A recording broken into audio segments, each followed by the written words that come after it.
Nous avons donc choisi un sujet qui est à la fois d'actualité, qui est aussi un sujet de fond donc pour notre pays.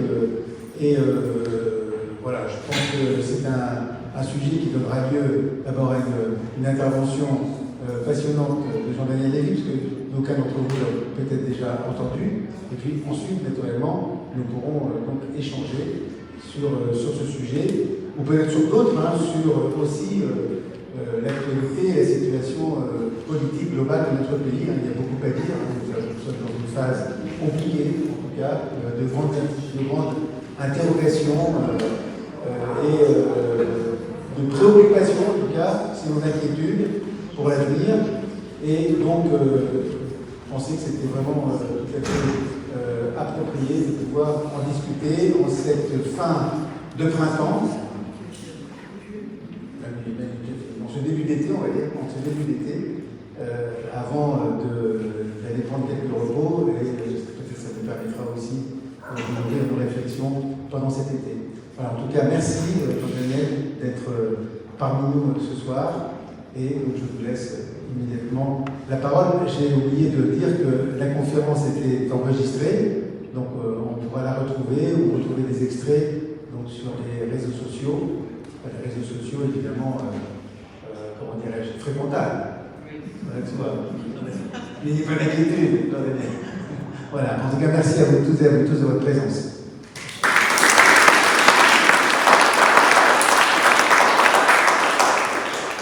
Merci, bonjour à toutes, bonjour à tous. Déjà en préalable, j'avais aucun doute sur le type de réseaux sociaux sur lesquels vous se présenter cette conférence. Je vais faire peut-être comme certains responsables politiques et ne pas répondre, en tout cas dans un premier temps, à la question qui est posée, mais plutôt essayer de poser des bases de réflexion telles qu'on peut les avoir au sein d'Aris Interactive, à savoir est-ce qu'il y a une irrésistible ascension du Rassemblement national si on se projette vers l'avenir, mais peut-être déjà regarder ce qui a pu se passer au cours des années passées pour comprendre ce que peuvent être les logiques et les dynamiques d'opinion et les logiques et les dynamiques électorales. Je suis responsable d'enquête d'opinion. Je suis amené à travailler essentiellement à partir d'enquêtes dont vous avez déjà été amené à entendre parler, c'est-à-dire des enquêtes quantitatives, où on interroge les Françaises et les Français pour savoir s'ils sont d'accord ou pas d'accord, s'ils apprécient ou s'ils n'apprécient pas, s'ils ont une bonne image ou une mauvaise image. Ce sont les types d'enquêtes dont vous entendez parler le plus fréquemment possible lorsque vous allumez la télévision, vous écoutez la radio, vous ouvrez un journal ou vous allez sur Internet. Mais en plus de ce type d'activité, nous sommes amenés à réaliser des enquêtes dites qualitatives, c'est-à-dire que nous réunissons des panels de Français pendant 3 à 4 heures et nous les interrogeons avec un psychosociologue sans jamais leur poser de questions auxquelles ils peuvent être amenés à répondre par oui ou par non, mais on leur demande de mettre eux-mêmes leurs propres mots, leurs propres termes, qu'ils expriment leur propre logique sans que celle-ci n'entre dans une logique qui est une logique de responsable de l'institut, parce que parfois, les individus sont amenés à réfléchir de manière différente de la manière dont d'autres acteurs, dont nous, peuvent être amenés à penser. Donc, je vais chercher à ne pas vous aborder de chiffres, mais à ce qu'on puisse essayer de comprendre la logique d'un point de vue global. On va, dans le cadre de cette première prise de parole, essayer d'avoir une vision un peu à caractère chronologique. Le premier aspect, vous vous en souvenez peut-être, Marine Le Pen a pris la succession de Jean-Marie Le Pen au Rassemblement national, qui à l'époque s'appelait le Front National. Ce changement s'est effectué en 2011 dans un congrès qui s'est déroulé à Tours. Et ce qui est assez frappant, c'est qu'il n'y a pas eu uniquement un changement de prénom à la tête de cette formation politique. Il n'y a pas eu uniquement un changement d'identité, une femme qui remplacerait un homme. Il y a eu un changement de type de discours et de positionnement. Le Front National, pour faire vite, des années 70 jusqu'au milieu des années 2000, avait un positionnement qui, déjà d'un point de vue économique, était, pour caricaturer un peu, plus d'un côté libéral que d'un côté social. L'idée étant de se dire, faisons en sorte que que les personnes qui entreprennent le plus dans notre pays puissent avoir une juste rémunération de leur investissement. Faisons en sorte que l'impôt sur la fortune ne grève pas les ambitions de la part des Françaises et des Français qui investissent, qui s'impliquent ou qui gagnent de l'argent. Et faisons en sorte que la place de l'État ne soit pas aussi importante que celle qui présidait historiquement au rôle de l'État dans la société française. Depuis l'arrivée de Marine Le Pen à la direction du Front National, nous avons connu une évolution de la DOLSA, des orientations et des thématiques qui étaient mises en avant. Et pour faire vite, la dimension sociale a fortement été préemptée par le Front National dès l'arrivée de Marine Le Pen aux responsabilités. Ce qui fait que les questions sociales, les questions économiques, le rapport d'une manière ou d'une autre à la notion d'égalité, l'idée de parler aux classes et aux catégories populaires, de s'adresser aux personnes qui étaient les plus en difficulté, d'indiquer des messages à l'égard de ceux qui donnaient le sentiment d'être d'un côté les perdants de la mondialisation, mais également ceux qui, d'une manière ou d'une autre, n'arrivaient pas à bénéficier des promesses de la République, étaient les destinataires du message qui était émis de la part du Front National. Ce changement a été immédiatement perçu de la part de toute une frange de population qui était issue des catégories populaires. Qui plus est, la thématique qui a été portée par le Front National a été de s'inscrire clairement dans le champ républicain.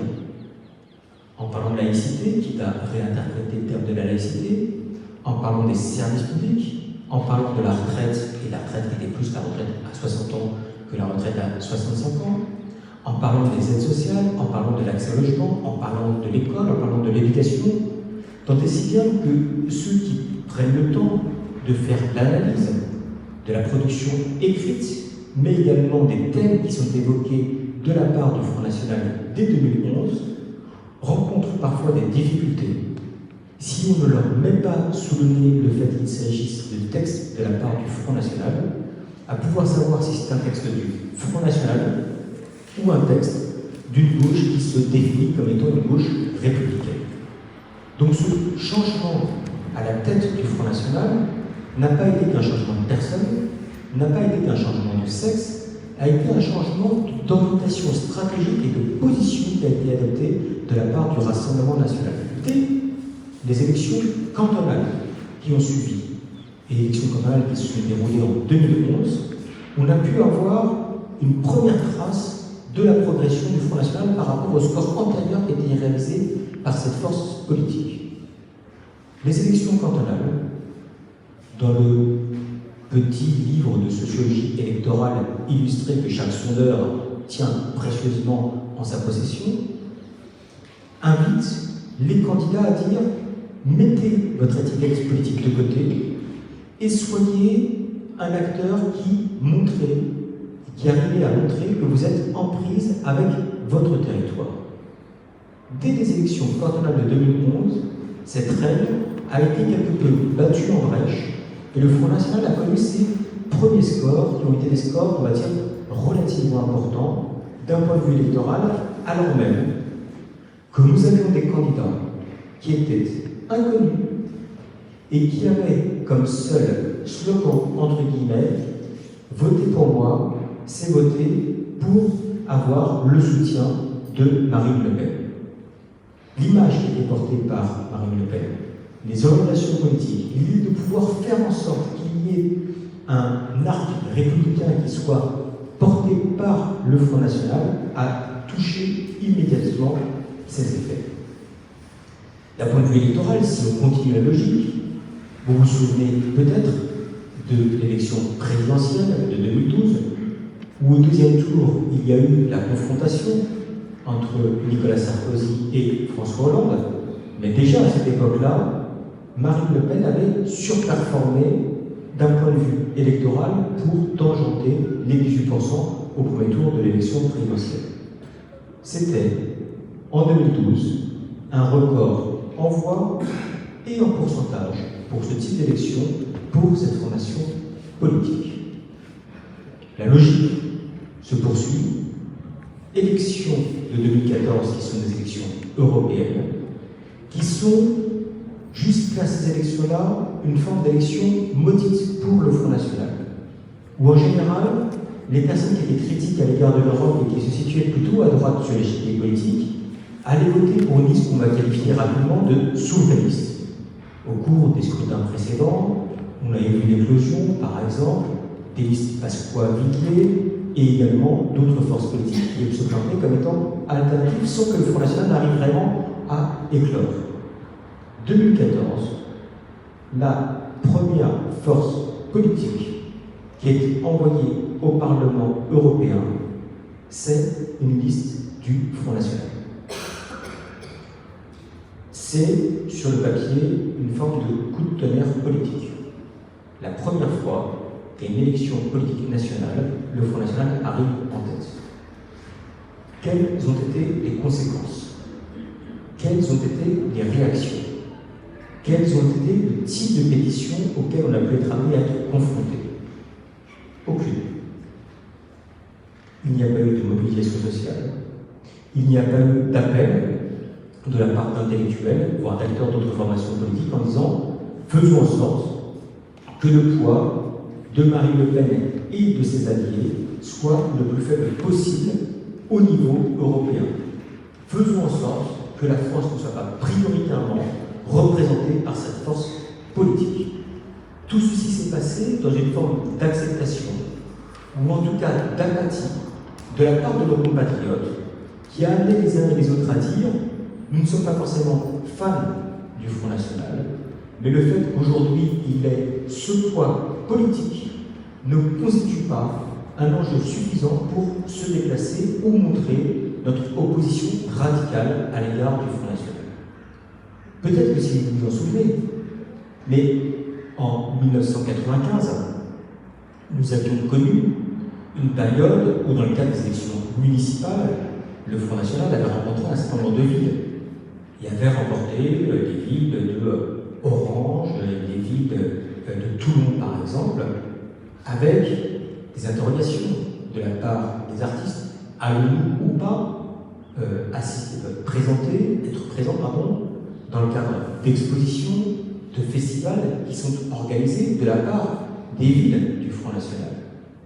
Des observatoires ont été constitués de la part d'acteurs, de la part du tissu associatif, qui ont dit nous allons faire un observatoire de la gestion municipale de la part dans les villes qui sont dirigées par le Front National. Un peu moins de 20 ans plus tard, ces collectifs ne se sont pas constitués et l'acceptation d'un point de vue global de la part d'une immense majorité de la population de l'institution du Front National dans notre paysage politique, même pour représenter la France en priorité à Bruxelles et à Strasbourg, n'a pas suscité le même émoi. Si on poursuit cette forme de chronologie, élection 2015, deux types d'élections. Une élection départementale, donc ce qui a succédé aux élections cantonales, et également élection régionale. Élection départementale, pour la première fois, le Front National dépasse les 25% au premier tour. Encore une fois, sur un scrutin qui est un scrutin uninominal à deux tours. Dans le cadre d'élections où, quand nous, en tant que sondeurs, on interrogeait les électeurs en leur disant « mais est-ce que vous connaissez le candidat du Rassemblement National ?» La réponse était « non ». Est-ce que vous avez l'intention de voter pour oui? Pour lui, la réponse était « oui ». On votait autour de l'étiquette, notamment du fait de l'évolution du discours, de l'évolution du positionnement, et du fait que les orientations qui étaient portées, globalement, suscitaient une adhésion ou un soutien. Deuxième grand moment électoral en 2015, qui s'est déroulé un peu après la deuxième vague d'attentats, élection régionale. Élection régionale, le Front National est à nouveau la première force politique en France. 28% des suffrages se sont exprimés pour cette force politique. C'est un phénomène politique majeur. C'est la qualification du Rassemblement National dans toutes les régions de France. Mais c'est également une progression entre le premier tour et deuxième tour du Rassemblement national dans quasiment toutes les régions de la France métropolitaine. 2 régions ont échappé à ça, l'Île-de-France d'un côté, Auvergne-Rhône-Alpes de l'autre, mais dans toutes les autres régions, il y a eu une progression entre le premier tour et le deuxième tour de la liste qui était soutenue par Marine Le Pen ou éventuellement conduite par Marine Le Pen. En termes de voix, dans la région Nord-Pas-de-Calais-Picardie, alors même que la gauche était retirée, alors même qu'il y avait un duel entre la liste qui était conduite par Xavier Bertrand et celle qui était conduite par Marine Le Pen, celle qui est conduite par la dirigeante du Rassemblement national progresse de 100 000 voix. Dans la région PACA, qui s'appelait comme ça à l'époque, c'est une progression de 150 000 voix pour Marion Maréchal Le Pen, qui s'appelait comme ça à l'époque, alors même, là aussi, que la gauche était retirée. Y a-t-il eu dans un même élan une progression de la participation électorale, une forme de mobilisation de la part de la gauche en se disant nous souhaitons tout faire pour faire opposition soit au gain, soit à la progression du Rassemblement national tel qu'on avait pu le connaître par exemple en 2002 dans l'entre-deux-tours de la présidentielle où pour la première fois Le Pen, Jean-Marie à l'époque, était qualifié pour le deuxième tour? Pas du tout. Pas de surmobilisation électorale. Et s'il devait y avoir un transfert de voix, ça a été un transfert de voix qui a été plutôt en faveur des candidats ou des candidates ou des listes qui étaient soutenues par le Front National. Cette progression a montré justement l'inscription dans le territoire global du Front National et de sa capacité à pouvoir éviter une surmobilisation d'entre deux tours et éviter de faire en sorte également qu'il soit suffisamment, entre guillemets, effrayant, comme c'était le cas par le passé, pour susciter une surmobilisation électorale en face. Troisième moment, qui est un moment important d'un point de vue électoral, c'est l'élection présidentielle de 2017. À nouveau, record de voix pour la candidate Marine Le Pen, aussi bien en pourcentage que en voix. Ça, c'est pour le premier tour. Pour le deuxième tour, il y a eu des phénomènes qui ont été on ne peut plus frappants. Premier phénomène frappant, une progression qui fait qu'au deuxième tour, Marine Le Pen tangente les 34%. Un Français sur 3 qui vote au deuxième tour de l'élection présidentielle pour Marine Le Pen. Elle dépasse l'adhésion des scores qu'elle avait réalisés au premier tour et des candidats qui avaient été amenés à la soutenir dans le cadre de l'entre-deux-tours, notamment Nicolas Dupont-Aignan. Deuxième phénomène, nous assistons à une baisse de la participation entre le premier tour et le deuxième tour de l'élection présidentielle. À cette époque-là, Emmanuel Macron était plutôt perçu comme étant quelqu'un de centre-gauche, issu du gouvernement de François Hollande, et donc de nature, sur le papier, à pouvoir fédérer un électorat qui était critique à l'égard de Marine Le Pen. Cette baisse de la participation est un phénomène historique sous la Ve République. Généralement, il y a une progression de la participation entre le premier tour et le deuxième tour de toute élection présidentielle. La seule élection qui a échappé à cela, ça a été l'élection présidentielle de 1969, où vous vous en souvenez, c'était deux candidats de droite qui étaient opposés l'un à l'autre, à tel point que le candidat communiste de l'époque, qui avait un poids politique bien plus important que le Parti communiste aujourd'hui, les avait traités de bonnet blanc et blanc bonnet. Donc, progression de l'abstention entre le premier tour et le deuxième tour. Et puis le troisième phénomène. 4 millions de Français ont pris le temps de se déplacer au deuxième tour de l'élection présidentielle et ont refusé de choisir entre Le Pen et Macron. 4 millions de Français ont soit voté blanc, soit voté nul. Pour se rendre compte de l'ampleur de ce phénomène, on avait moins de 2 millions d'abstentions blancs et nuls lors de l'élection présidentielle de 2012, oui. On a un doublement plus du doublement du nombre de Français qui ont refusé de s'exprimer, mais c'est également sur 100 Français qui prennent le temps de se déplacer dans un bureau de vote, qui disent l'acte citoyen est un aspect auquel je ne peux me soustraire. Sur ces 100 Français qui prennent le temps de se déplacer, vous en avez 12 qui refusent de choisir en 2017 entre Le Pen et Macron. Ce phénomène-là, on l'a retrouvé également aux élections législatives qui ont suivi. Et pour la première fois, 8 députés du Rassemblement national qui ont été élus, non pas dans le cadre de triangulaire, mais dans le cadre de duel. Ça veut dire que vous avez 8 circonscriptions où une majorité de Français qui s'est déplacée pour aller voter a donné son suffrage à un candidat ou une candidate du Rassemblement national. Ce processus s'est poursuivi par la suite. Il s'est poursuivi, on a pu le voir, aux élections européennes de 2019. Pour la deuxième fois consécutive, le Rassemblement national est la première force politique. Et première force politique envoyée à Bruxelles et à Strasbourg. À nouveau, dans un silence que d'un point de vue extérieur, on peut considérer comme étant assourdissant.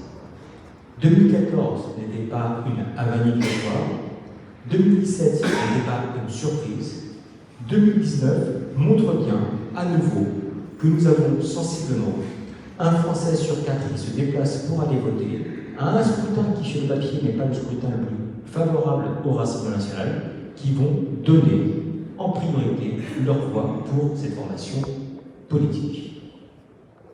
La suite se retrouve également dans le cas des élections municipales de 2020. Il n'y a pas eu de conquête majeure. Il y a eu une confirmation déjà des maires RN sortants.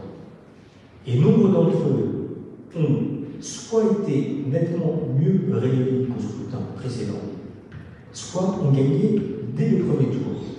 Ça veut dire qu'être localement gouverné par le Front National ou le Rassemblement National n'entraîne pas une critique ou une mobilisation en contre. On a même pu assister, dans une ville comme la ville de Perpignan, à la victoire de Louis Alliot, qui a été une victoire écrasante, sans débat, sans souci de suscite, à nouveau les mêmes types de réactions auxquelles on avait pu être confronté en 1995, lors du scrutin auquel j'ai fait référence tout à l'heure. Et tout se passe même comme si, au cours de la période Covid, quand Louis Alliot dit « Nous allons contre la décision d'État, contre l'incitation des préfets, rouvrir nos musées », à aucun moment il y a une montée de bouclier de la part du tissu culturel dont on sait qu'habituellement il penche plutôt à gauche, qu'il est plutôt critique à l'égard du Rassemblement national en disant instrumentalisation de la culture à des fins politiques, remise en cause de la règle étatique, mise en danger potentielle de la santé de la part de nos compatriotes. Tout ceci se passe de manière extrêmement tranquille, paisible, sans qu'il y ait véritablement de débat sur, comme c'est parfois le cas, la suspicion d'une forme d'instrumentalisation politique d'un événement qui est un événement où les questions de santé publique étaient au cœur des préoccupations de la part de nos compatriotes. Élection présidentielle suivante, celle que nous voulons connaître, le fait que Marine Le Pen soit au deuxième tour est devenu d'une banalité totale, d'un point qui est un point qui apparaît comme étant absolument, entre guillemets, normal, ou d'une forme d'évidence. Le fait que Marine Le Pen puisse, à nouveau au premier tour, connaître un sursaut de mobilisation et à nouveau battre le record en termes de pourcentage et de voix à une élection présidentielle apparaît comme étant quelque chose de normal. Et le fait qu'elle dépasse au deuxième tour les 40%, c'est-à-dire qu'on passe de 34% en 2017 au deuxième tour à 42% au deuxième tour de l'élection de 2022, ne suscite pas d'émotions particulières dans le pays. Je suis persuadé que si, en 2012 ou 2017, nous avions été amenés à dire « Vous allez voir bientôt Le Pen va non seulement être au deuxième tour, mais dépasser les 40%, l'immense majorité des Français auraient dit « C'est pas possible, vous verrez, le pays sera afflué à 100, les marchés financiers nous sanctionneront, il y aura un exode, il y aura une mobilisation, la France sera dans une tension incroyable. » Ça n'a pas été le cas. Ça n'a tellement pas été le cas que le phénomène dont je vous parlais tout à l'heure de 2017 s'est reproduit à l'identique. À nouveau, alors que ça n'est pas la règle historique. À nouveau, une abstention croissante entre le premier tour et le deuxième tour, alors que nous avons les mêmes protagonistes qu'en 2017. À nouveau, une croissance du nombre de blancs et nuls au deuxième tour, 3 millions de blancs et nuls, totalement important, 3 millions de blancs et nuls, alors même que, pour une majorité de Français, il y avait la possibilité, non nul, que le fait gagne la présidentielle. Et les élections législatives qui ont suivi, ce n'est pas 8 duels qui ont été gagnés, ce n'est pas 8 députés du RN qui ont été élus, c'est 89 députés du Rassemblement national.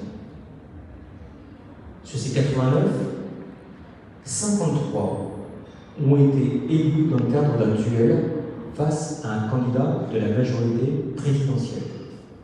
Un représentant d'Emmanuel Macron, un représentant de Marine Le Pen, dans quasiment la moitié des configurations, il y a eu 112 confrontations, sur les 112, 53 ont été gagnées par le Rassemblement national. Dans 53 cas de figure sur 112, c'est le ou la candidate du Rassemblement national qui a été élue à la députation. Cette inscription dans le paysage politique fait qu'on peut aujourd'hui avoir non seulement des députés du Rassemblement national, mais également des vice-présidents RN à l'Assemblée nationale, sans que ceci ne suscite à nouveau une tension manifeste d'un point de vue d'opinion.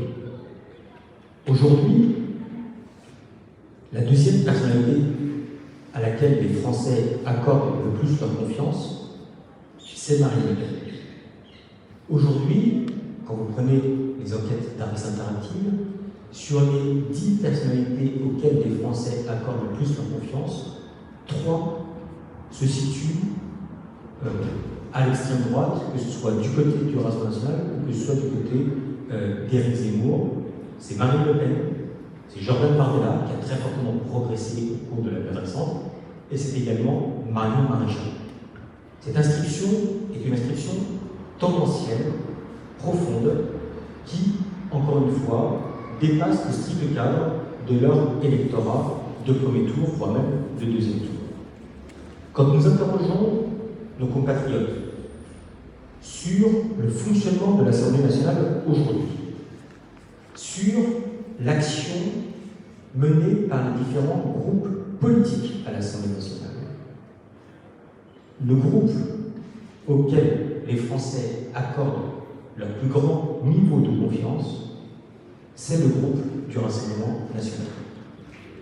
Près de 40% des Français indiquent que globalement ils apprécient leur manière de se comporter dans l'hémicycle. Pour mémoire, moins de 20% des Français qui se sont déplacés au premier tour des dernières élections législatives ont donné ou accordé leur vote à un candidat issu du Rassemblement national. 20% d'un point de vue électoral, pratiquement, 40% d'un point de vue d'opinion, sur une base qui plus est bien plus large, parce qu'il y avait une abstention manifeste au premier tour des dernières élections législatives. Travailler aujourd'hui sur les traits d'image de Marine Le Pen, travailler sur le regard qui est porté à l'égard du Rassemblement national, c'est parler de personnes qui, certes, dans l'absolu, n'apparaissent pas comme étant compétents. Mais il ne faut pas regarder les choses uniquement dans l'absolu, il faut les regarder en relatif. Ils n'apparaissent pas comme étant moins compétents que les différents acteurs qui sont aujourd'hui aux responsabilités, ou de ceux qui sont issus des formations politiques que l'on qualifie traditionnellement de gouvernement. Évidemment, le regard se porte vers Emmanuel Macron, mais également vers les dirigeants d'un côté des Républicains et de l'autre du Parti socialiste, pour prendre 3 formations politiques qui ont été pendant longtemps qualifiées de grandes formations politiques. Parler de Marine Le Pen et dire qu'elle est aujourd'hui contre la République, ou dire qu'il faudrait mener ou construire un arc républicain ou un front républicain contre le Front National, ne fonctionne pas au moins depuis 2015, ne fonctionne plus à l'heure actuelle, en tout cas bien moins que dans le passé, notamment autour de l'idée de ce que nous disent les électeurs, c'est quand elle parle, est-elle vraiment contre la République? On a le sentiment, au contraire, qu'elle dit que le politique peut faire quelque chose, que le politique a une vocation à intervenir dans l'espace public, qu'il a la vocation à réguler, certes, les aspects de migration et de sécurité, mais également les aspects économiques, les aspects sociaux, la place des services publics, la question du respect des individus, la question des retraites et des différents systèmes de solidarité. Et en ce sens, elle apparaît comme étant bien moins inquiétante pour une part non négligeable des électeurs par rapport à ce qui pouvait exister au début des années 2000, voire même jusqu'à la transition de 2011 au moment du congrès de Tours. Donc il y a cette inscription du Rassemblement national électoralement d'un point de vue d'opinion et d'un point de vue de compréhension de ce que peut être sa stratégie politique. On peut également ajouter, et je vais finir sur ces quelques points, sur le fait que, au cours de la dernière élection présidentielle, pour la première fois, les électeurs qui ont voté pour Marine Le Pen au premier tour de l'élection présidentielle n'ont pas parlé de l'immigration ou n'ont pas parlé de la sécurité comme étant leur première motivation de vote. Ils ont utilisé le recours autour de la question du pouvoir d'achat. Ça n'est pas un hasard. Et quand vous reprenez la campagne qui s'est déroulée au cours de cette dernière élection présidentielle, une des premières à avoir abordé la question du pouvoir d'achat, c'est Marine Le Pen. Et on arrive là à un point qui est un point central. Quand Marine Le Pen parle, on la comprend. Et un des reproches qui souvent est effectué à l'égard des responsables politiques, c'est « vous nous parlez, mais je ne comprends rien de ce que vous me racontez ». Un deuxième reproche qui est effectué à l'égard des responsables politiques, c'est « vous parlez de quelque chose, mais vous ne connaissez pas notre vie ». Et aujourd'hui, Marine Le Pen arrive à donner le sentiment qu'elle connaît la vie, notamment des personnes qui sont issues des catégories moyennes ou des catégories populaires. Personne ne pense qu'elle vit à un beau monde dans un HLM délabré.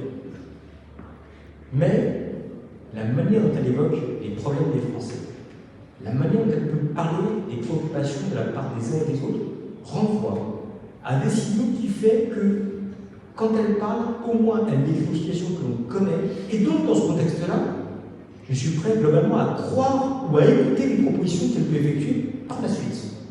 Alors même que les électeurs que nous interrogeons disent comment voulez-vous que l'on croie aux solutions qui peuvent nous être proposées de la part des uns et des autres, alors qu'ils ne savent même pas comment nous vivons.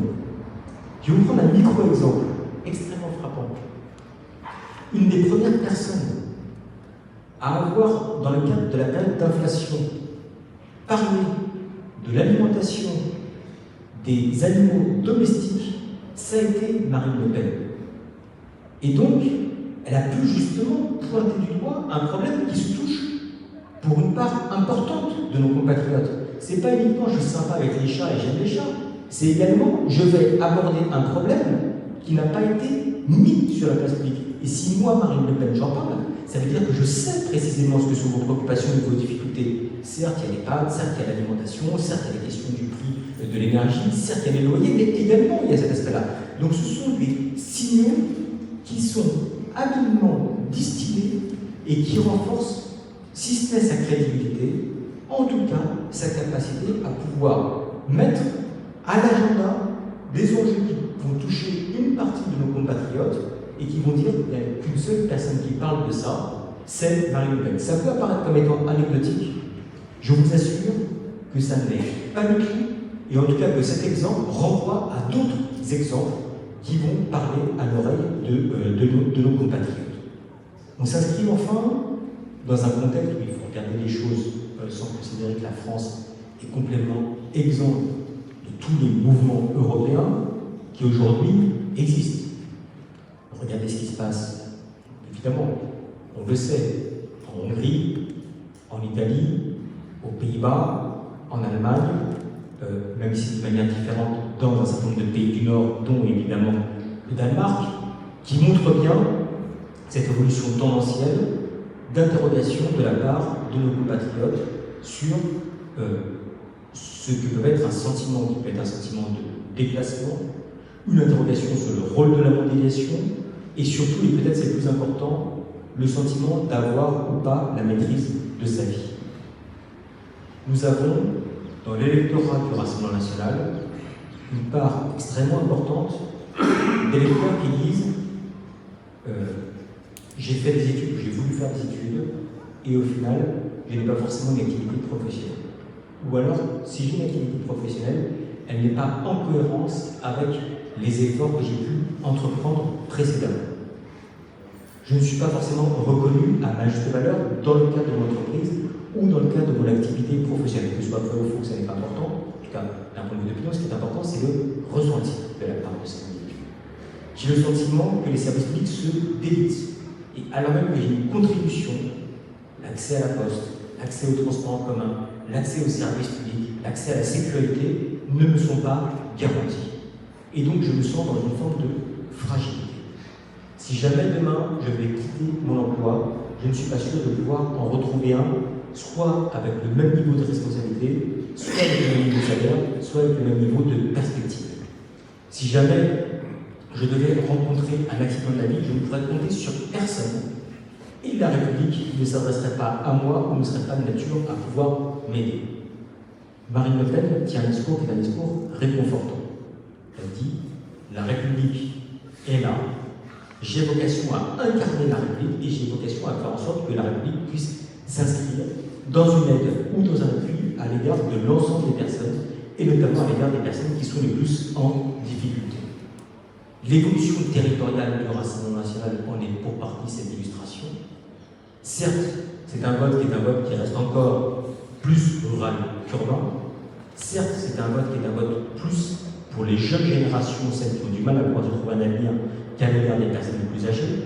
Certes, c'est un vote qui reste encore plus dans l'Est et dans le Sud de la France que dans l'Ouest. Mais tendanciellement, si vous regardez les cartes électorales, si vous regardez l'évolution, il y a une évolution qui est une évolution notable, qui peut faire même que dans un département comme celui de l'Eure, par exemple, la quasi-totalité des députés sont Rassemblement national, alors que ça n'est pas, sur le papier, une terre historiquement du Rassemblement national. C'est l'absence de perspective, c'est les tensions qui peuvent exister, c'est la perception d'une forme de déclassement, c'est une désindustrialisation qui ne permet pas la reconstruction d'un nouveau modèle. Et c'est là où on touche enfin une des formes de réussite du Rassemblement national, comme peuvent fonctionner un certain nombre de formations populistes, non pas de dire je vous invite à vous projeter vers l'avenir, mais je vous garantis que nous allons revenir à un âge d'or qui a été constitué, avec le sentiment que c'était mieux avant, que ça fonctionnait mieux, qu'on comprenait globalement quels étaient les modes d'organisation, les modes de responsabilité, et qu'à l'heure actuelle, on est quand même beaucoup plus perdu. Là aussi, ce phénomène n'est pas un phénomène spécifiquement français, c'est un phénomène qui peut exister par ailleurs. Et si vous prenez par exemple le slogan de Donald Trump lorsqu'il a été candidat victorieux à la présidentielle, c'était le mot « again » qui, à nos yeux, était le plus important, non pas faire en sorte que l'Amérique soit grande, mais faire en sorte que l'Amérique soit grande à nouveau. Un âge d'or, on sait que ça n'a jamais existé, mais on sait qu'on a, notamment lorsqu'on a du mal à se projeter vers l'avenir, toujours une magnifique, une amélioration, on va dire, de l'image de ce que pouvait être notre vie au quotidien ou la vie globale des Français. Et que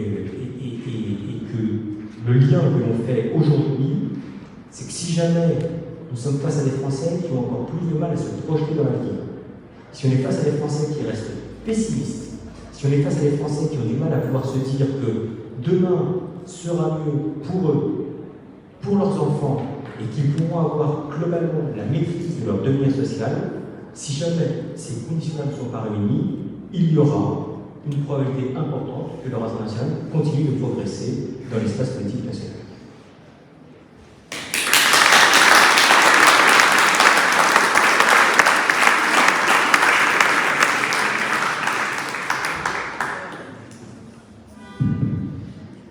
Merci beaucoup Jean-Daniel pour cette mise en perspective un peu historique de l'évolution du Front National et du Rassemblement National. Alors à la fin, moi j'avais préparé la première question, parce qu'en général c'est toujours difficile à dire, mais je vois que c'est pas vrai. Mais juste je la pose quand même, mais vous y avez répondu à la fin.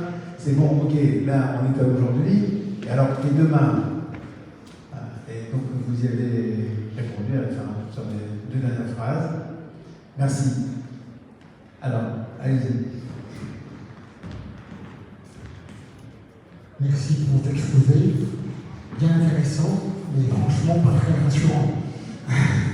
On peut constater, si vous l'avez pas dit, on peut constater que autant il y a 30 ou 40 ans, quand le Front National de l'époque a surgi électoralement, c'était presque un parti marginal.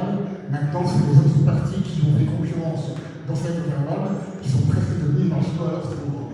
Ce soit les communistes, ce soit ce qu'on appelle les républicains, les PS et j'en passe. Contrairement à beaucoup d'autres, j'évite de rentrer dans le jeu de l'assainissement du RN, qui a modifié ainsi son image du Front National. Pour moi, c'est un peu blanc bonnet et bonnet blanc. On a été longtemps rassuré quand même par le fait qu'il y avait un plafond de verre qui pouvait longtemps empêcher l'extrême droite de passer. Mais il semble que d'élection en élection, le plafond de verre en question s'affaiblit quelque peu. Et vous, on en a vu des exemples lors des élections passées. Et vous qui êtes proche du Havre, et par conséquent, je présume de son maire, peut-on espérer qu'il fasse à la prochaine élection un bon bouclier face au risque de Marine Le Pen. Et pour finir, je connais quelqu'un qui a côtoyé Marine Le Pen à Saint-Cloud en classe à l'époque. Il paraît qu'elle était déjà dans les années 60-70. Il paraît qu'elle était déjà très empreinte des idées de leur père et qu'elle ne se cachait pas. Voilà.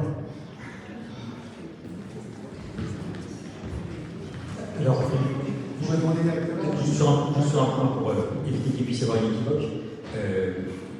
J'étais pour des raisons professionnelles au Havre aujourd'hui, mais je n'ai pas de proximité particulière avec le Havre. C'était pas lié à quelque chose de politique. Et c'était pas lié à quelque chose de politique, c'était lié en fait, à d'autres enjeux relatifs à l'emploi. Mais ça ne m'empêche pas de répondre pour partie à votre question. Le premier aspect, Édouard Philippe aujourd'hui, c'est la personnalité qui suscite la plus forte confiance de la part de nos compatriotes. 2, malgré tout, il a un niveau qui est un niveau qui n'est pas exceptionnellement élevé. On a moins de 40% des Français qui déclarent lui accorder la confiance. Donc lui, comme étant un recours, c'est moins important que d'autres personnalités qu'on avait pu mesurer à d'autres époques.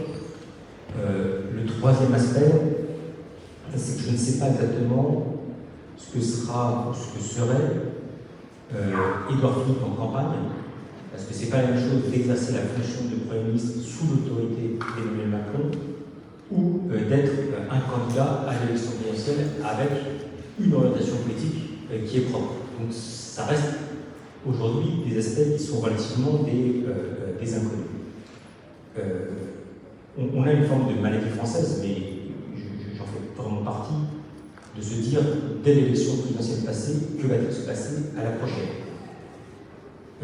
Sauf accident, la prochaine élection sera dans 4 ans.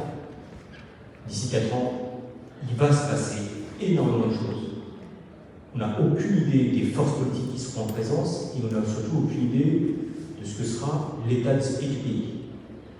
Quelle sera la situation en matière de pouvoir d'achat? Quelle sera la situation en matière de crise énergétique? Quelle sera la situation en matière de logement? J'attire votre attention là-dessus parce que ce sera probablement un des enjeux dont on ne parle pas beaucoup, mais qui va accroître au cours des années à venir, tant la crise risque d'être relativement importante, et quelles seront également les conséquences de l'accélération de la crise climatique. Ce sont des questions auxquelles aujourd'hui nous n'avons absolument aucune réponse. Si l'élection avait lieu ce dimanche, la probabilité la plus importante serait qu'Édouard Philippe gagne la présidentielle. Il n'y a pas de campagne, il n'y a pas de débat, il n'y a pas de candidat. Donc le sondeur, de manière générale, est prudent, et à 4 ans d'élection, il va être ultra prudent.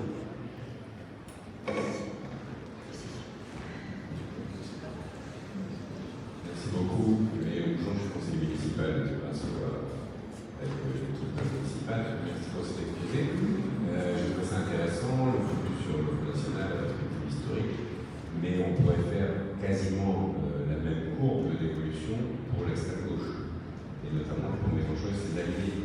Et d'ailleurs, la dernière présidentielle, on pensait que si le front des mélanchonistes, LFI, etc., avait déjà eu l'alliance qu'ils ont aujourd'hui, ou en tous les cas, si au moins ils avaient réussi à s'allier avec le Parti communiste, ils auraient peut-être pu être au deuxième tour à la place de Marine Le Pen face à Emmanuel Macron. Donc j'aimerais savoir comment vous analysez cette évolution aussi de l'extrême gauche en même temps que celle de l'extrême droite, sur des discours qui sont quand même assez différents et des stratégies de communication ou d'attitude très différentes également. Merci. Alors, je vous rejoins sur certains points, mais si vous permettez, pas sur tous.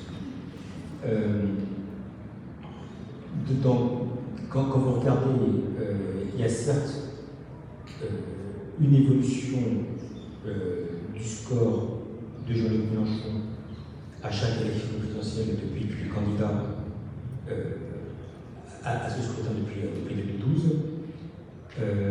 Mais ce sont des évolutions qui sont en dents de scie et qui ne suivent pas exactement la même logique et qui n'ont pas exactement le même impact de l'opinion d'un point de vue global. Déjà, quand on prend le code de confiance, la cote de confiance à l'égard de Jean-Luc Mélenchon se situe aux alentours de 20%, tandis que celle à l'égard de Marine Le Pen dépasse les 35%. Donc déjà, ça regarde des signes différenciés. Ça, c'est le premier aspect. Le deuxième aspect, au cours des dernières élections législatives, par exemple, la NUP a recueilli 25% des suffrages au premier tour des élections législatives, mais ce qui constitue un des scores les plus bas jamais connus par la gauche aux élections législatives, depuis la création de la 5e République. Le troisième aspect, c'est que si vous demandez le regard qui est porté à l'égard de Jean-Luc Mélenchon d'un point de vue général de la part des électeurs, les 13 images qui peuvent être portées à son égard, la confiance qui peut lui être accordée, elle est bien moins forte qu'à l'égard de Marine Le Pen. La compétence ne lui est pas accordée, le jugement sur sa personnalité apparaît comme étant beaucoup plus clivante, il suscite et génère plus d'inquiétude d'un point de vue d'opinion de la part d'une majorité d'électeurs que peut l'avoir Marine Le Pen. Et même quand on effectue sur un travail sur l'action qui a été menée au Parlement de la part des députés LFI ou des députés LUP, globalement, le regard est bien plus négatif à l'égard du comportement des candidats, des députés de la LUP. Même quand on interroge les électeurs de la LUP du premier tour des élections législatives, le processus qui est perçu comme étant un processus d'obstruction systématique, notamment dans le cadre de la réforme des retraites, n'a pas été apprécié de la part de ce cœur électoral. Donc cette stratégie politique, voire même cette capacité à pouvoir décrire le réel, suscite moins d'enthousiasme ou de soutien de la part des catégories de population. Il y a qui plus est des formes de mouvements éruptifs, entre guillemets, qui peuvent se créer, mais qui ne se traduisent pas complètement par la suite. Ont-ils gagné des élections municipales? La réponse est non. Arrive-t-il pas à pouvoir transformer l'essai lors, par exemple, des élections régionales? Si on prend les dernières élections régionales, ils ne sont pas arrivés, ne serait-ce qu'en tête de la gauche, dans les différentes régions dans lesquelles ils étaient candidats en propre. Y a-t-il ou pas un soutien de la jeunesse qui est un soutien intangible? Pas vraiment. Il a pu se créer par moment, il s'est créé pour partie au cours de la dernière élection présidentielle, mais ces électeurs s'effondrent lors des scrutins qui vont suivre, que ce soit les élections départementales ou les élections municipales. Aux dernières élections européennes, la France insoumise a recueilli moins de 7% des suffrages, alors que dans un même élan, la liste conduite par Jean-Denis Marmella en avait recueilli, si je ne me trompe pas, plus de 24%. Donc oui, il y a ces aspects-là. Oui, si jamais, on va faire la réflexion de laboratoire, si jamais Fabien Roussel n'avait pas été candidat, peut-être qu'il aurait été qualifié pour le deuxième tour à la place de Marine Le Pen. Ça ne change pas, à mes yeux, fondamentalement l'histoire. C'est que toute chose égale par ailleurs, Marine Le Pen progresse. Et au cours de la dernière élection présidentielle, elle a progressé par rapport à l'élection précédente, mais surtout, elle a progressé alors même qu'Éric Zemmour était candidat, et alors même qu'Éric Zemmour a recueilli 7% des suffrages. Donc ces histoires-là ne sont pas complètement les mêmes. Et autant il y a une forme soit de soutien, soit de distance à l'égard de Marine Le Pen, autant à l'égard de Jean-Luc Mélenchon, il y a une critique qui est exprimée même de la part du cœur de son électorat, en disant qu'il votait pour lui mais qu'il n'apprécie pas forcément sa personne, mais surtout il suscite une aversion manifeste de la part de tout le camp électoral qui commence à la moitié à peu de choses près du Parti Socialiste jusqu'aux électeurs du Rassemblement National. Tandis que de l'autre côté, ça n'est pas tout à fait vrai. Et que les comportements sont des comportements qui appellent à soit un soutien, soit éventuellement un désintérêt à l'égard de Marine Le Pen. Nous avons à droite des électeurs qui sont prêts à se déplacer pour aller voter contre Jean-Luc Mélenchon de manière bien plus massive que nous avons à gauche des électeurs qui sont prêts à voter contre Marine Le Pen. Merci. Il y a eu les Gilets jaunes il y a quelques années, 3-4 ans. Je me demandais où ils étaient passés. Bêtement, je me disais qu'ils iraient nourrir le rang du Front National, du Rassemblement National, et peut-être aussi de LFI et de la NUPES. À votre avis, où sont-ils ?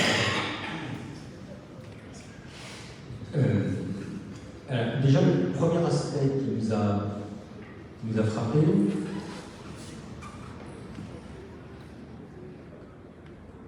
je vais commencer différemment. Le mouvement des Gilets jaunes, je fais un petit détour, mais pour nous, le mouvement des Gilets jaunes trouve ses origines à la fin des années 90. Et à la suite de la mise en place des 35 heures, nous avons des classes moyennes inférieures, des classes populaires supérieures, qui se sont retrouvées avec un blocage des salaires, avec la fin des heures supplémentaires, et avec un pouvoir d'achat qui leur apparaît comme étant relativement grévé. Ce ne sont pas des personnes qui sont retrouvées dans la misère, mais ce sont des personnes qui ont dit « Nous travaillons, nous faisons des efforts, nous sommes entre guillemets trop riches pour pouvoir avoir accès à l'aide sociale, quelle qu'elle soit, ou à l'accès au logement public, mais nous ne le sommes pas assez pour pouvoir accéder pleinement à la propriété. » Et dans le cadre de la mise en place de ces 35 heures, ou des conséquences qui ont été flagrantes à leurs yeux, ils sont retrouvés avec un niveau de vie, une qualité de vie qui, à peu de choses près, leur apparaissait comme étant identique à ceux qui ne travaillaient pas et ceux qui pouvaient bénéficier d'aide sociale. Cette catégorie de population s'est sentie, à tort ou à raison, lésée. C'est un électorat qui, sur le papier, aurait dû voter pour Lionel Jospin parce que, historiquement, c'est des catégories qui étaient plutôt à gauche de la société politique. Elles se sont abstenues en 2002 et elles ont participé d'ailleurs de la non-qualification de Lionel Jospin pour le deuxième tour de l'élection présidentielle. C'est un électorat qui a voté non au traité constitutionnel européen.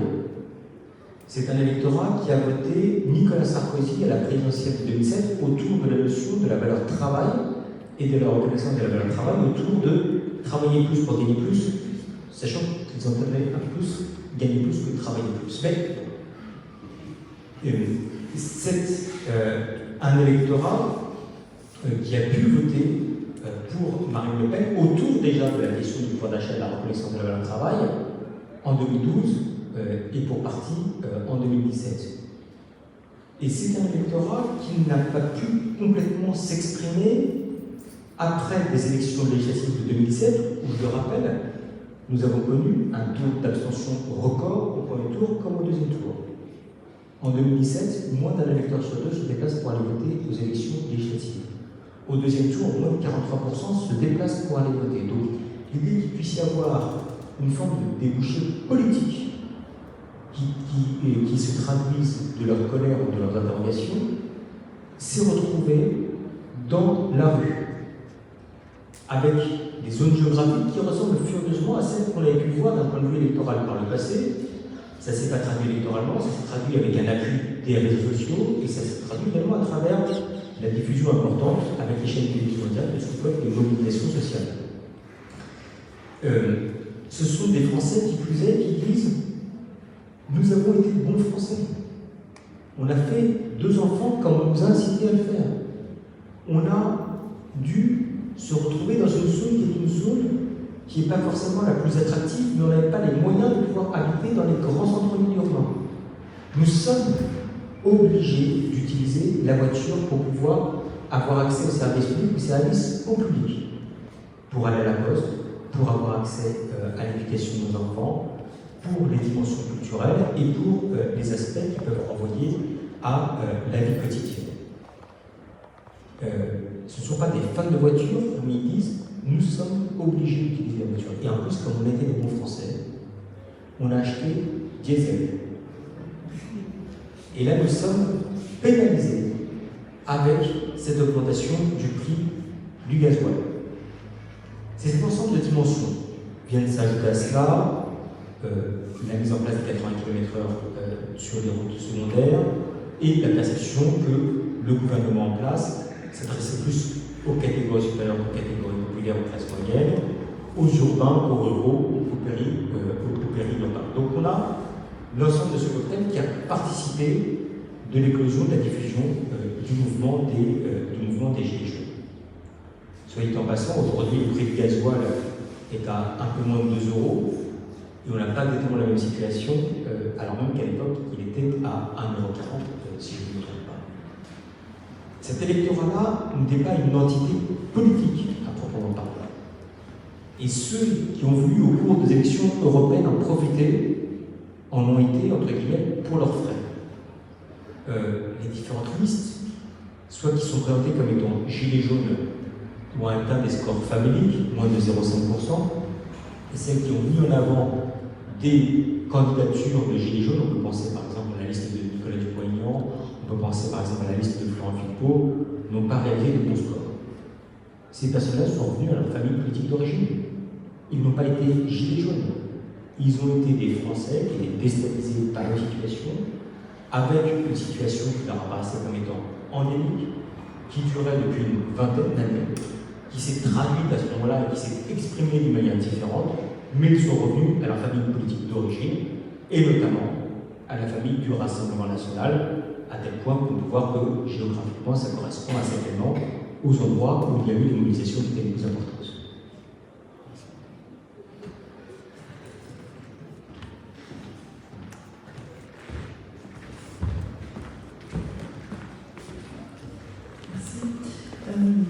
Marine Le Pen, finalement, elle a progressé, c'est pas forcément à cause de Macron qui a quand même un peu fait exploser, imploser, décapiter un peu tous les partis. Sauf si c'est le coach de Marine Le Pen qui se met à coacher quelqu'un d'autre. Qui voyez-vous un peu pas forcément un candidat, mais quelles seraient ses valeurs, quel serait son discours, quels seraient les arguments qu'il pourrait donner pour qu'on ait autre chose qu'une Le Pen la prochaine fois? Si j'avais la réponse pleine et entière, je pense que ça se sent. Non mais si. Mais si on s'accorde sur le constat, ça serait un ou une candidate qui arrive à rassurer les Français. La France, d'un point de vue d'opinion, même si les Français ne la verbalisent pas exactement de cette manière-là, mais ça ressort de manière nette, en gros, a 2 grands actes de naissance. Le premier acte de naissance, c'est 1789, autour de la notion d'égalité.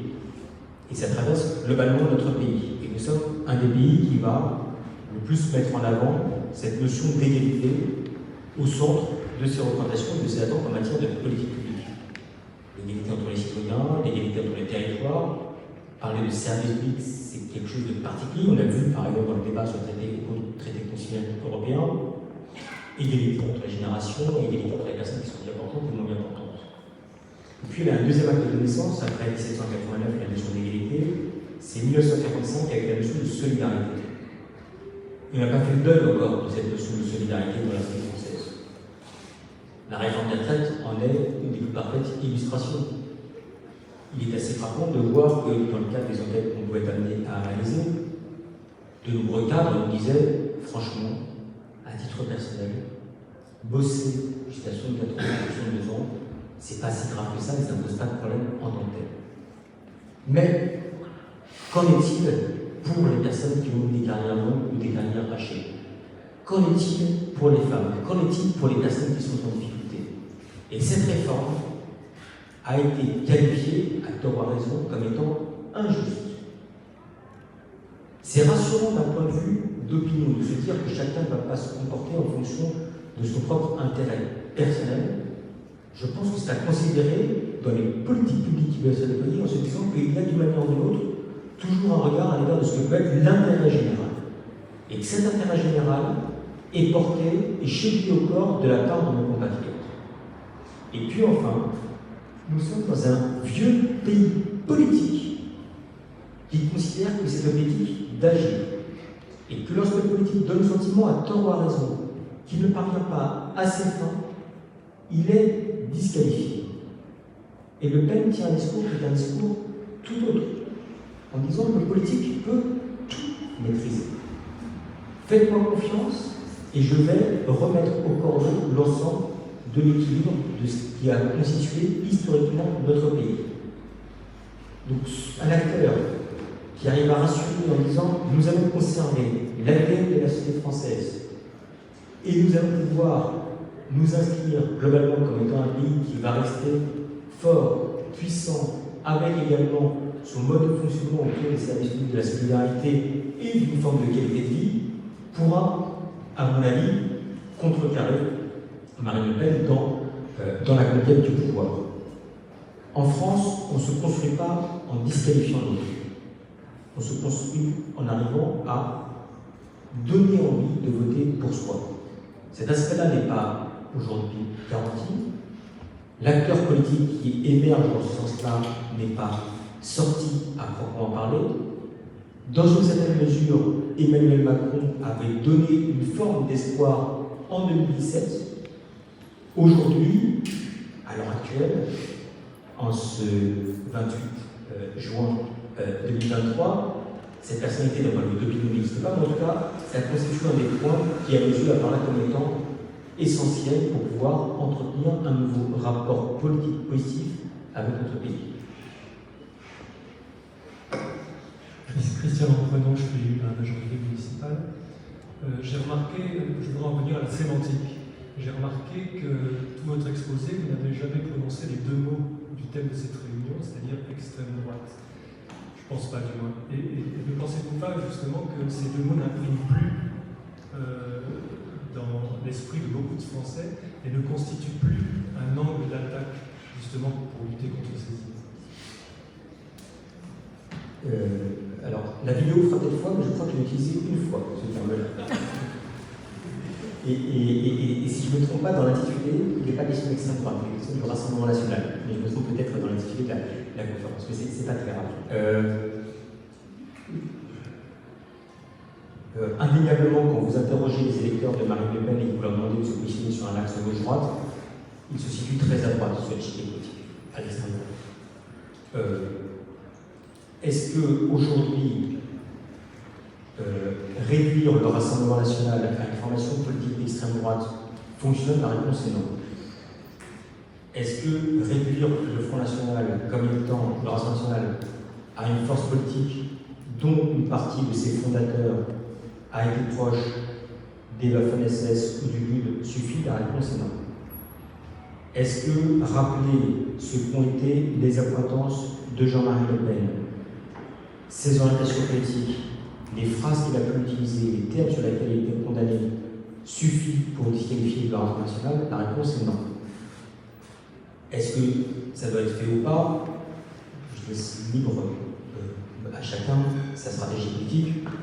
Je pense que ça fait jamais de mal de rappeler ce qu'est l'histoire, de ce que sont les valeurs d'une formation politique. Mais ça ne les disqualifie pas suffisamment à l'heure actuelle, notamment au regard de la nouvelle orientation stratégique, enfin en tout cas qui remonte à il y a une dizaine d'années, à dire on va parler du social, on va parler de la France, on va parler de ses valeurs, et on ne va pas être uniquement sur les thématiques immigration, sécurité. Tant et si bien que, et c'est ce dont je vous parlais tout à l'heure, on vote aujourd'hui pour le Rassemblement national, pas uniquement autour de cette politique immigration et sécurité, mais on va y adjoindre d'autres dimensions, donc pour la première fois, en première position, la question de l'immigration, enfin la question du pouvoir, la question du pouvoir d'achat. Donc ce sont des points que, au fur et à mesure, on a le sentiment, à l'heure actuelle, qu'un des acteurs qui parle le plus de la République, c'est Marine Le Pen. Qu'un des acteurs qui va le plus défendre la France républicaine, notamment autour de 1789 et 1945, c'est Marine Le Pen. Et que les autres acteurs présents dans l'espace public ne le font pas ou ne le font pas assez. La question de la compétence probablement ne suffit pas, et la question même de la disqualification que certains ont voulu opérer, par exemple au moment de la sortie du Royaume-Uni de l'espace de l'Union européenne, n'a pas eu d'effet en disant regardez, c'est ce que propose Marine Le Pen, et donc voilà ce qui nous attend au final. Donc, c'est probablement plus exigeant à l'égard des autres acteurs politiques, qui est de dire ne regardez pas forcément ce que fait le Front National, le Rassemblement national ou Marine Le Pen, mais soyez vous-même suffisamment en phase de conquête, en phase de conviction, en phase d'entraînement, pour qu'on se dise, tiens, ça vaut le coup d'aller voter en faveur de votre formation politique. En 2007, le score de Jean-Marie Le Pen a très fortement réduit par rapport à celui qu'il avait connu en 2002. Nicolas Sarkozy, effectivement, a réussi à récupérer une partie non négligeable du score des électeurs de Jean-Marie Le Pen. Il y a deux dimensions qui ont joué. La première dimension, c'est qu'il a parlé de l'identité nationale, et on sait que c'est un thème qui était porteur pour l'électorat d'extrême droite à cette époque-là. Le deuxième aspect, c'est qu'il a dit « Je vous propose de substituer à votre identité nationale une identité sociale. Et je tiens à faire en sorte qu'il puisse y avoir la reconnaissance de votre valeur de travail. Je tiens à faire en sorte qu'il puisse y avoir la reconnaissance de votre implication. Je tiens à faire en sorte que le collectif puisse se dire vous êtes impliqué et donc dans ce contexte-là, vous méritez d'être ce que vous êtes. Et que votre identité d'ouvrier ou de personne qui est issue des catégories populaires de l'autre va être plus importante que la disqualification que vous pouvez faire des étrangers d'un point de vue global. Ça a fonctionné. Et même, si vous regardez géographiquement, des territoires qui sont des territoires notamment au nord de la France, on peut penser par exemple au Pas-de-Calais, ont basculé complètement d'un vote d'extrême droite à un vote qui était porté à l'époque par Nicolas Sarkozy. Donc ce n'était pas l'idée uniquement de détruire de manière directe et frontale ce qui était porté par Le Pen père, mais d'arriver à proposer une option qui était une option qui apparaissait comme étant encourageante pour des électeurs en se disant il y a de l'espoir derrière le vote de Nicolas Sarkozy en 2007.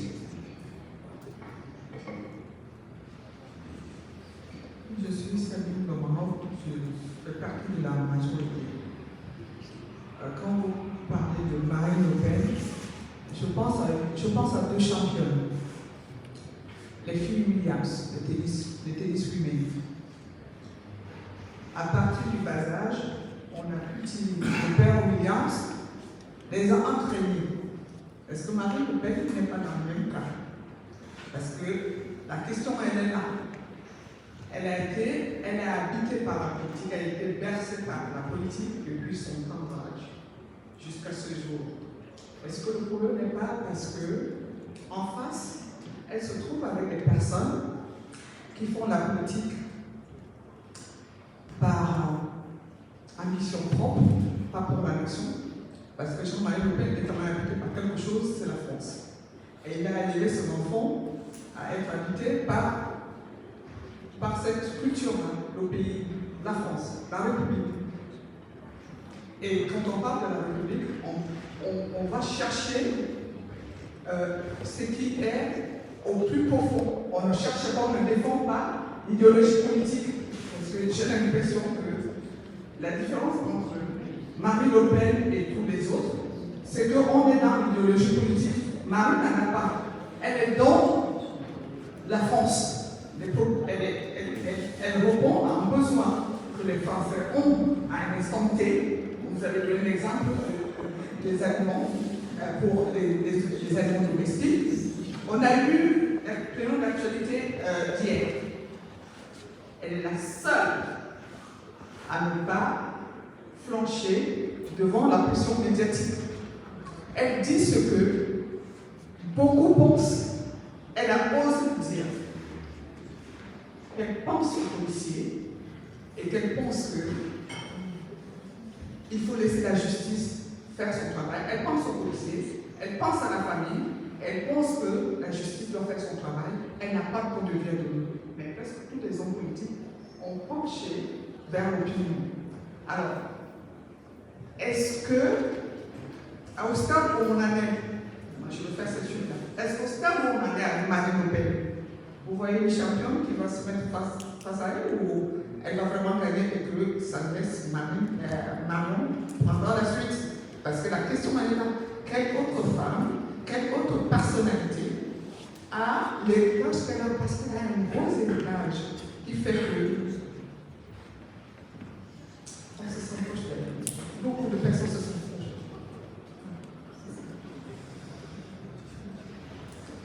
Bon, déjà, Marie Le Pen, comme les sœurs Williams, entretiennent des relations d'amour-haine avec leur père, si je ne me trompe pas.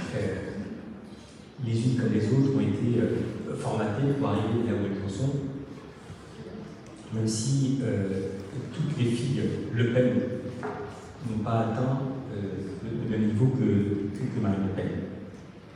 Le deuxième aspect, je ne peux pas savoir où on en sera dans 4 ans. Je n'en ai aucune idée. Et je pense que personne ne peut le savoir avec certitude. Des éléments qui sont des éléments d'ordre politique, qui va à l'élection, sur quel projet ils joueront, mais les éléments de contexte vont jouer aussi fortement. Si on se retrouve toujours avec la perception qu'on est dans un pays qui est en déclassement, la perception d'un pays qui ne progresse pas, face à des individus qui ont le sentiment d'être moins reconnus que par le passé, que les générations à venir vont rencontrer plus de difficultés, que l'implication personnelle n'est pas reconnue, tout ceci participera du terreau pour le Rassemblement national ou pour une formation qu'on pourrait qualifier de populiste. Donc je n'ai absolument aucune idée de l'endroit où nous serons les uns et les autres. Mais le fait est, et vous y fait référence, que déjà, quand elle parle, on la comprend, c'est un atout considérable.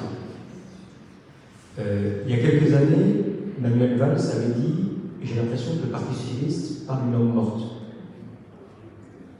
Je pense qu'il avait raison, mais je pense que son propos était incomplet. Ce n'est pas que le Parti socialiste qui parle une langue morte aux yeux de nombreux électeurs, c'est la plupart des acteurs ou des formations politiques qui parlent une langue ancienne et qui n'est pas en cohérence avec les aspirations et les représentations de la part de nos compatriotes. Puis par rapport à un des points que vous avez évoqué, très souvent quand nous réalisons des enquêtes, nous avons des citoyens qui nous disent « mais ça c'est de la com ». Et quand on nous dit c'est de la com, c'est jamais conciliant.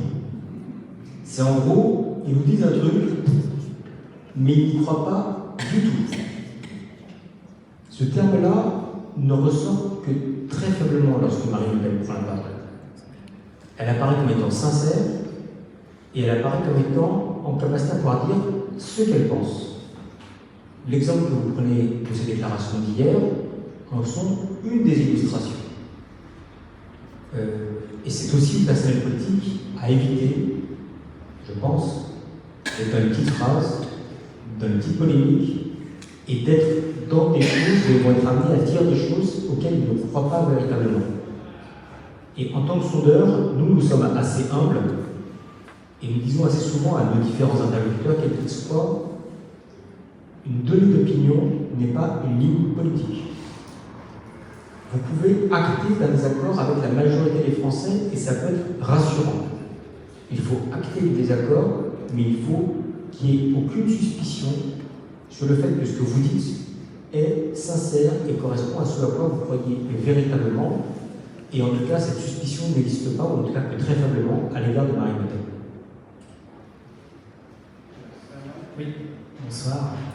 Alors, Merwan, je suis CA. Et en fait, j'ai 2 micro-questions. La première, c'est, en fait, il faut retourner un peu, pour monter un peu le temps, c'est le RPR. Le RPR avait une dynamique qui était assez, je trouve, similaire quand même à celle du Rassemblement national. C'est-à-dire, en gros, voilà, on était en train d'innover sur quelque chose qui aujourd'hui n'est plus proposé par les partis traditionnels. Et à ma question en découle, c'est qu'aujourd'hui, justement, il manque d'un leader, vous avez évoqué Nicolas Sarkozy, et de gauche comme de droite, il manque d'un leader qui véhicule une image et finalement une adhésion n'est-il pas en cause, qui disait, puisqu'aujourd'hui la droite n'a pas de leader, la gauche n'a pas de leader, en tout cas c'est clairement pas identifié. Et voilà. Ma deuxième question, c'est autour donc, de Marine Le Pen toujours. Est-ce que l'héritage justement de Marine Le Pen, je ne suis pas forcément d'accord avec madame, du coup, est-ce que le nom Le Pen justement ne bloque pas aussi du coup ce vote d'adhésion de l'extrême droite, du Rassemblement national?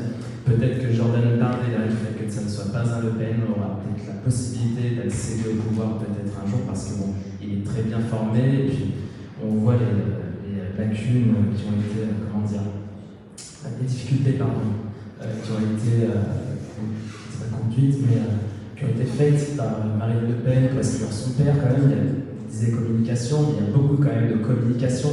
Le Front National a essuyé beaucoup de scandales en matière de financement européen, de détournement de financement, sur les élections législatives avec les frais de campagne, etc. Puisqu'en l'occurrence, il n'est pas une surprise que visiblement le candidat de Marine Le Pen arrive à faire plus de 5%. Voilà, merci à vous. Deux, trois aspects.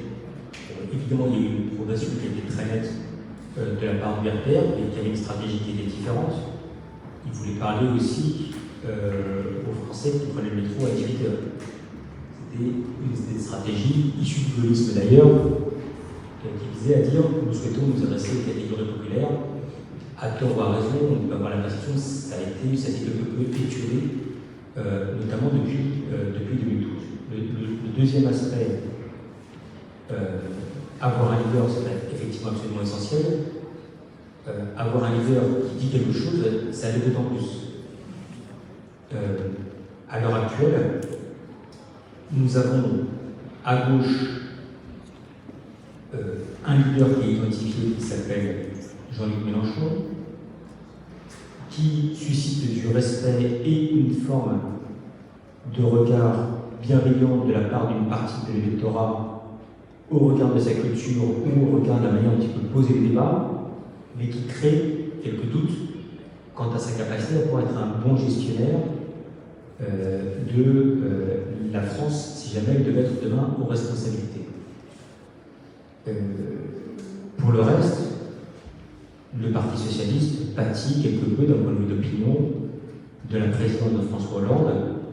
Et s'il n'y a pas de leader qui arrive à s'imposer à l'heure actuelle, c'est aussi parce que le bilan de François Hollande pèse au sein du cœur de l'électorat de gauche et que les électeurs de gauche qui ont voté pour François Hollande au premier tour de l'élection présidentielle de 2012 ne sont pas extrêmement fiers de ce qui a été effectué au cours de la période de 2012-2017. En dehors de la question des leaders à droite, se pose la question de la bataille des idées, et cette bataille des idées a été quelque peu phagocytée aujourd'hui par Emmanuel Macron. en nommant Édouard Philippe à Matignon, en nommant à cette époque-là Bruno Le Maire et Gérald Darmanin comme étant une forme de colonne vertébrale à caractère économique, il a donné des signes à la droite qui fait qu'à l'heure actuelle, en dehors des leaders à proprement parler, la droite a rencontré des difficultés à pouvoir être sur des thèmes qui étaient des thèmes différents, singularisants par rapport à ce qui était posé d'un côté par la majorité présidentielle et de l'autre par le Rassemblement national. Les dernières élections européennes en ont été la plus parfaite illustration. Vous prenez à peu de choses près 100 électeurs proches des Républicains, vous en avez un tiers qui a voté pour la liste qui était conduite par Nathalie Loiseau, donc soutenue par Emmanuel Macron, un tiers qui a voté pour la liste conduite par Jordan Bardella, c'est-à-dire soutenue par Marine Le Pen, et un tiers pour la liste conduite par François-Xavier Bellamy, c'est-à-dire soutenue par les Républicains. Le fameux pris en étau d'un point de vue d'idées s'est traduit politiquement et nous sommes encore aujourd'hui globalement dans la même situation. En 4 ans, il y a le temps de trouver des idées, d'imposer des thématiques, mais ces leaders-là aujourd'hui n'arrivent pas à en bénéficier, et même lorsque dans les enquêtes d'opinion, on teste à 4 ans d'une élection présidentielle le score d'un point qualitatif tel que Laurent Wauquiez, à peu de choses près, il réalise le même score qui était celui de Valérie Pécresse, c'est-à-dire aux alentours de 5%. Donc ça montre bien que ce n'est pas uniquement une question de personne, c'est une question de thématique qui peut être portée. Le deuxième aspect, est-ce que Le Pen est un avantage, un inconvénient, ou ni l'un ni l'autre pour Marine Le Pen? J'en sais rien. Quand on teste Jordan Bardella à la place de Marine Le Pen, à l'heure actuelle, il a des scores, encore une fois, dans des travaux qui sont un peu plus hypothétiques, qui sont moins bons que ceux qui sont ceux promis à l'heure actuelle à Marine Le Pen. Le score de Le Pen, à peu de choses près, quand vous avez moins de 25-30 ans, c'est Marine Le Pen et c'est pas Jean-Marie Le Pen. L'histoire antérieure du Rassemblement national ou du Front national, ça ne touche pas aujourd'hui les plus jeunes générations. Ça ne touche que très marginalement les personnes qui sont issues des catégories populaires. Donc ça explique aussi la surperformance qu'il peut y avoir aujourd'hui au sein de cette formation politique. Et quand on s'interroge sur le positionnement politique et dire est-ce que le Front national est contraire à la démocratie, est-ce que le Front national est anti-républicain, est-ce que le Front national est d'extrême droite, voire même est-ce que le Front national est raciste ou le Rassemblement national, les électeurs les plus jeunes ou les électeurs qui sont issus des catégories populaires n'en sont pas intimement persuadés. Donc le score, le nom aujourd'hui de Le Pen, n'est pas un point qui est un point particulièrement bloquant. Et l'autre exemple qu'on peut avoir, c'est que Marion Maréchal, qui n'est plus Marion Maréchal Le Pen, a abandonné le terme de Le Pen sans qu'elle puisse en tirer un bénéfice d'un côté de l'opinion ou autrement d'un point de vue électoral. Bonsoir. Moi, je pensais peut-être que ce que je constate autour de moi, c'est qu'il y a une recherche aussi de courage chez nos dirigeants politiques. Et que peut-être, là je rejoins madame, que Marine Le Pen fait peut-être la différence à ce niveau-là par rapport à des dirigeants depuis déjà pas mal de temps qui semblent finalement facilement se coucher devant des forces qui parfois sont un peu, on va dire, conquérantes, se coucher à l'international devant des dirigeants qui eux-mêmes sont à la tête de pays beaucoup plus, on va dire, autoritaires. Et est-ce que justement elle ne fait pas la différence à ce niveau-là? Si, absolument. Mais ça renvoie que la notion de sincérité et de courage sont parfois plutôt liées. Le fait qu'elle soit revenue à l'élection présidentielle de 2022, alors que certains avaient annoncé qu'elle était définitivement disqualifiée à la suite du débat d'entre-deux-tours, participe de cela. Le fait qu'elle ait quelque peu affronté son père dans des circonstances qui n'ont pas toujours été évidentes participe également de cela. Le fait qu'elle donne le sentiment qu'elle n'hésite pas à dire ce qu'elle pense profondément participe de cela. ce sont effectivement des points qui sont parfois critiqués à l'égard de nos responsables politiques, c'est-à-dire l'absence de courage. Et ça est un des points qui a profité à Emmanuel Macron. Après la période des Gilets jaunes, ce qui est assez frappant, c'est qu'un certain nombre d'éditorialistes ou d'analystes disaient le mandat d'Emmanuel Macron est terminé. Qu'a-t-il fait? Il a créé le grand débat national et il est descendu dans l'arène. Et il n'a pas hésité à mettre en scène, comme il le fait en ce moment d'ailleurs à Marseille ou devant des ouvriers de différentes circonstances, de dire je suis à portée de baffe, je suis à portée d'engueulade. Vous pouvez m'atteindre presque physiquement. Ce que Nicolas Sarkozy, à cet égard, pouvait faire également dans le cadre de la campagne électorale.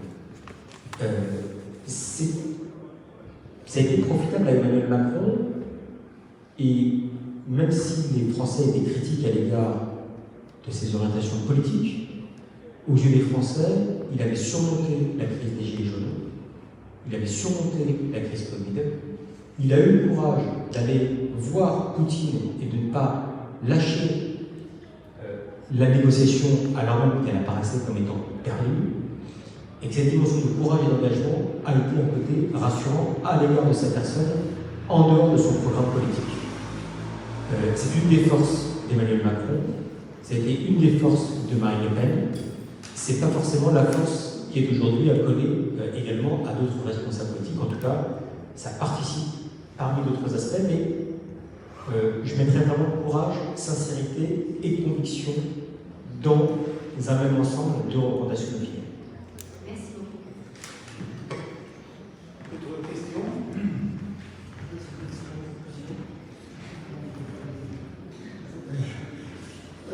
Marine Le Pen a une certaine base d'avocate, a une base de droit. Est-ce que ça ne pourrait pas lui être un certain atout, comme ce fut le cas à l'époque pour des Nicolas Sarkozy, des François Mitterrand et quelques autres qui ont accédé, commencé à la présidence? Oui, indéniablement. Alors, tous les avocats qui ne parviennent pas à pouvoir en tirer un bénéfice d'un point de vue d'opinion ou d'un point de vue de comportement électoral, on a un pays du verbe. Nous sommes un pays en fait, où les mots ont leur importance. J'ai toujours été frappé de voir que lorsque Jacques Chirac était en difficulté, il a pu utiliser le terme pchit ou le terme abracadabrantesque, qui a fait qu'il y a eu une focalisation complète autour de ces deux termes-là, alors que les accusations qui étaient portées à son égard étaient quand même, on va dire, de la plus haute importance, et d'ailleurs par la suite il a été condamné. Donc être avocat, ça aide. Et la rhétorique a son importance, et la manière dont elle construit son phrasé aide aussi à pouvoir rendre son langage assez informatif. Si je ne me trompe pas, même souvent, elle commence sa démonstration par la conclusion. Ce qui fait qu'après on arrive à comprendre. D'autres intervenants vont déléguer entre guillemets leur propos pour arriver à la fin, à la conclusion. Mais les citoyens vont parfois se perdre en conjecture ou en compréhension et perdre le fil pour ne pas forcément comprendre la logique complète qui peut être déployée. Donc elle arrive à le faire et elle arrive à trouver effectivement assez souvent des arguments qui sont des arguments qui apparaissent d'un point de vue d'opinion plutôt efficaces. Est-ce qu'il y a d'autres questions? Après, on va arrêter.